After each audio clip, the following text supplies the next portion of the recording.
Salam saudara-saudara yang terkasih di dalam Tuhan dimanapun saudara berada. Bagaimana kabar Bapak Ibu dan saudara semuanya? Doa saya semoga semua dalam keadaan sehat walafiat. Amin.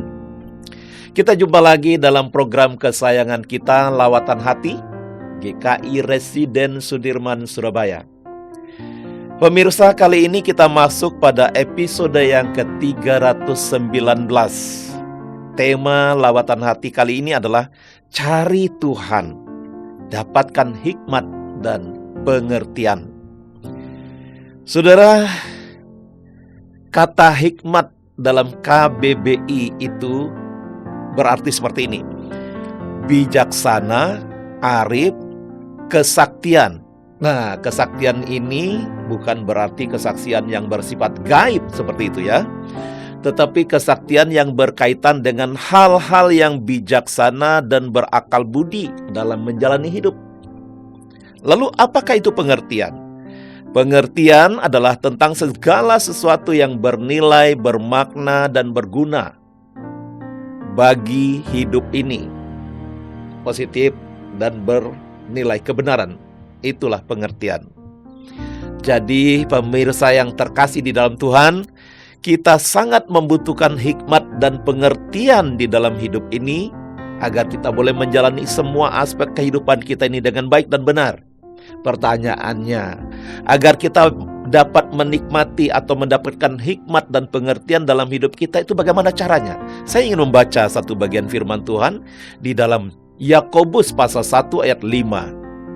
Tetapi apabila di antara kamu ada yang kekurangan hikmat, hendaklah ia memintanya kepada Allah yang memberikan kepada semua orang dengan murah hati dan dengan tidak membangkit-bangkit. Maka hal itu akan diberikan kepadanya. Satu bagian firman Tuhan lagi. Mazmur 111 ayat 10. Permulaan hikmat adalah takut akan Tuhan. Semua orang yang melakukannya berakal budi yang baik. Puji-pujian kepadanya tetap untuk selama-lamanya. Jadi bagaimana saudara? Kalau kita merasa hidup ini tidak berhikmat, firman Tuhan mengatakan, mintalah kepada Allah, maka Ia akan memberikannya. Dan ditegaskan oleh Mazmur 111 ayat 10, bahwa permulaan hikmat adalah hidup takut akan Allah. Ini berarti kita sangat membutuhkan hikmat dalam hidup kita, supaya kita dapat melakukan segala sesuatu yang baik, yang bernilai. Pemirsa Lawatan Hati yang terkasih di dalam Kristus dimanapun Anda berada, marilah kita hidup di dalam hikmat Allah. Maka kita akan dapat mengerti apa yang dikehendaki oleh Allah dalam hidup kita. Dan kita melakukan apa yang Tuhan kehendaki dalam hidup kita, sehingga kehidupan kita menjadi bernilai, bermakna bagi sesama kita, dan tentu memuliakan Allah. Dengan hidup di dalam hikmat Allah, maka hidup kita akan terpelihara. Dengan hidup di dalam hikmat Allah, maka kita dapat lebih mensyukuri hidup ini.